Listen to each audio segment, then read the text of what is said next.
From a young age, you were likely taught the basics of goodness.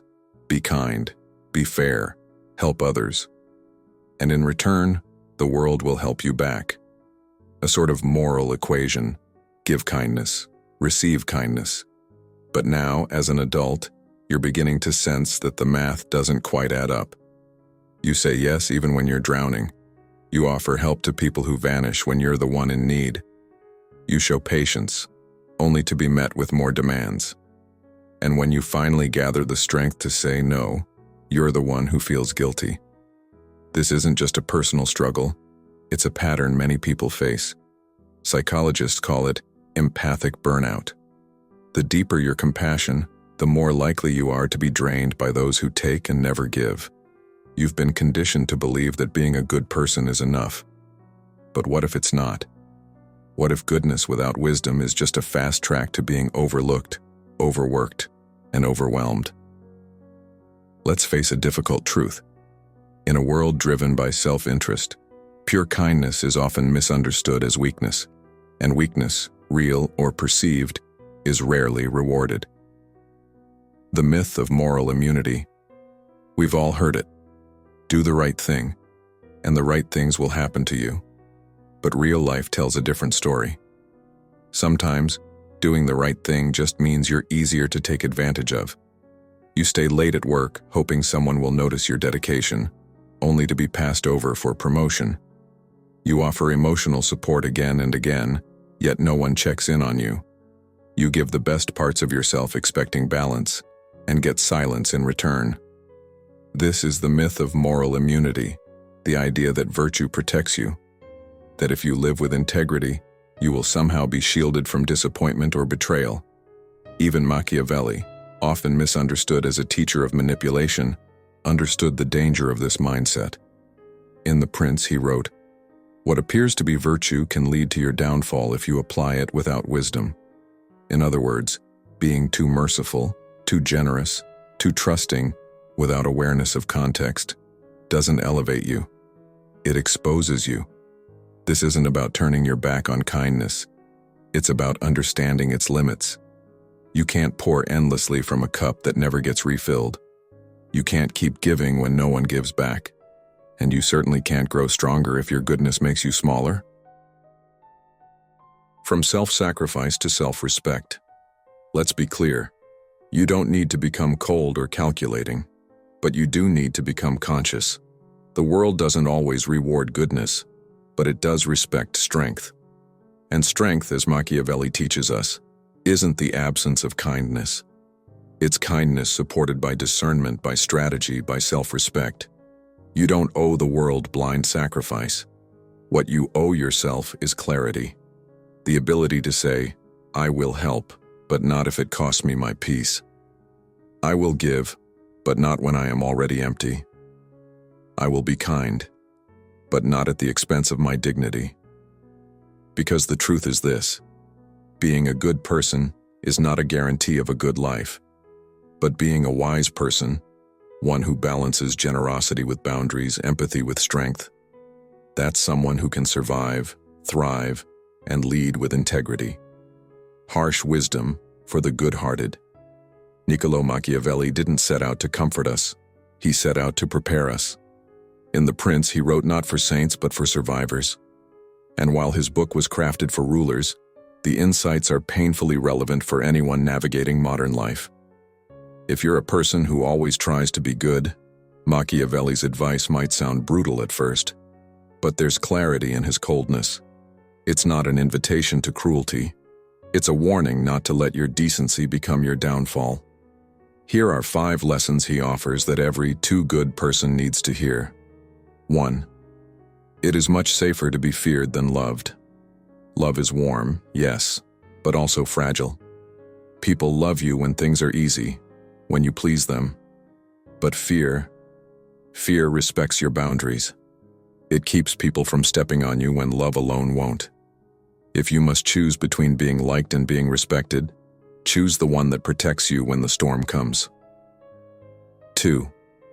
People follow benefit, not virtue. Machiavelli observed that support often vanishes the moment you stop being useful.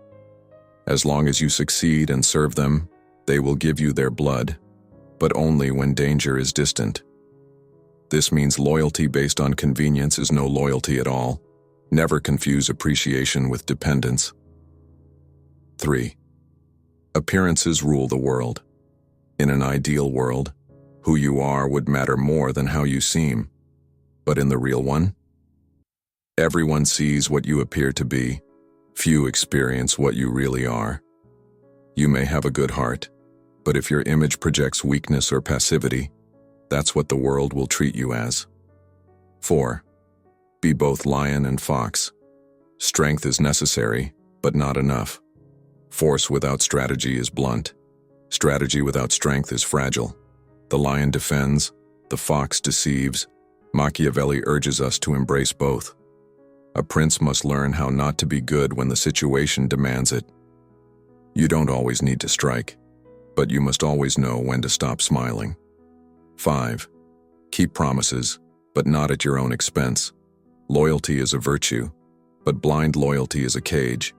If someone uses your word against you, you're not noble for keeping it. You're trapped. A wise ruler is not bound to keep promises when it is to his disadvantage. It sounds ruthless, but really, it's self-preservation. What Machiavelli tells us is not to stop being good, but to stop being naive. Kindness is a choice, not an obligation. And strategy doesn't make you fake, it makes you last. The hidden cost of pleasing everyone. If you find it hard to say no, if you often smile through gritted teeth, if you're exhausted but still saying yes, you're not being virtuous, you're being programmed. This behavior, people-pleasing, is rarely about love. It's about fear.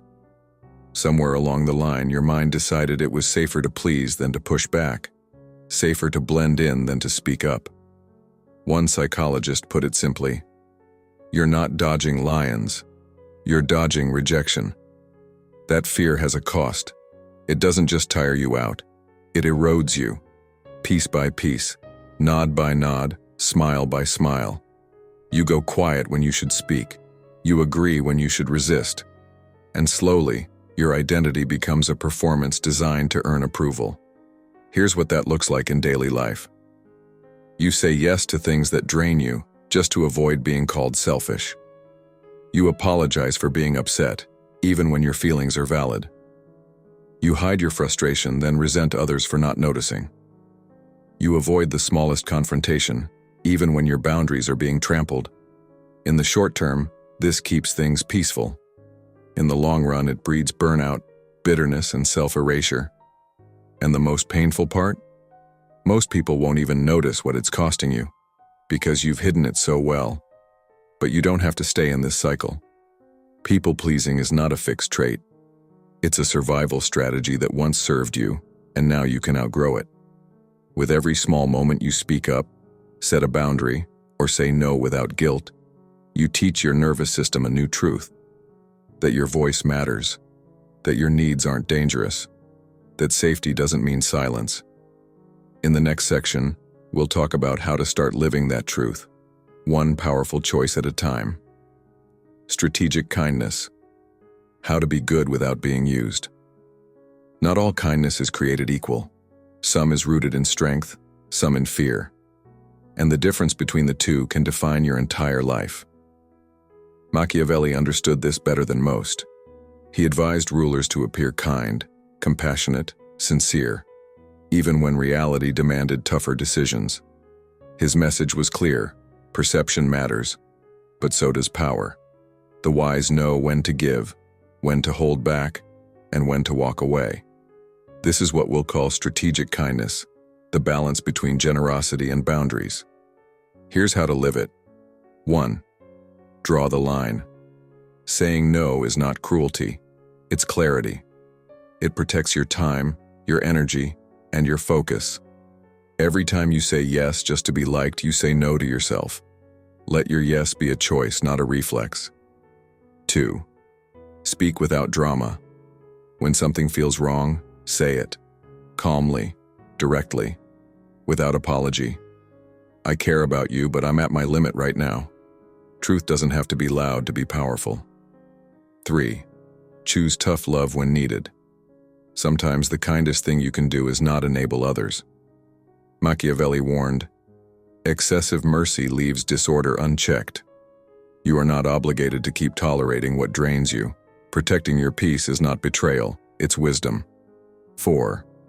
Be kind, but not at your own expense. You can love deeply and still say, "This is not okay." You can support others and still walk away from what harms you. Kindness is not the absence of strength, it's its expression. 5. Give with intention. You are not a resource for the world to drain. Give where it's received, where it's respected, where it's valued.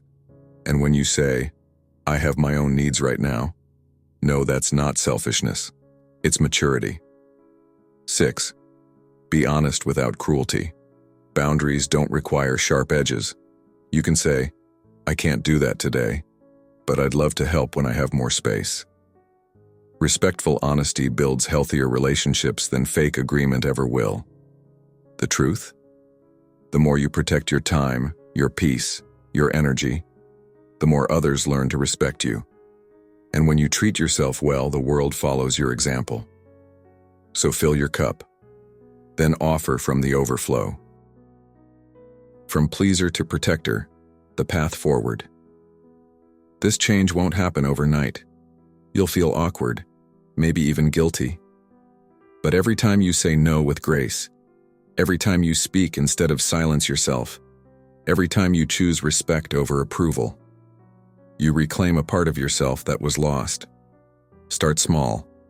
Speak your mind even if your voice trembles. Leave conversations that drain you.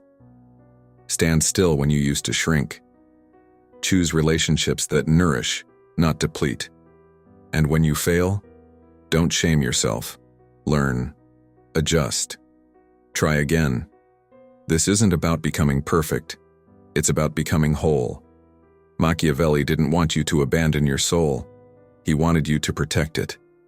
A man who wishes to act entirely virtuous soon meets his ruin among so many who are not. Don't let your goodness become a weapon others use against you. Let it be the foundation you build strength upon. Final words. Strength in the hands of the good. You are not weak for being kind, but your kindness becomes weak when it has no shield.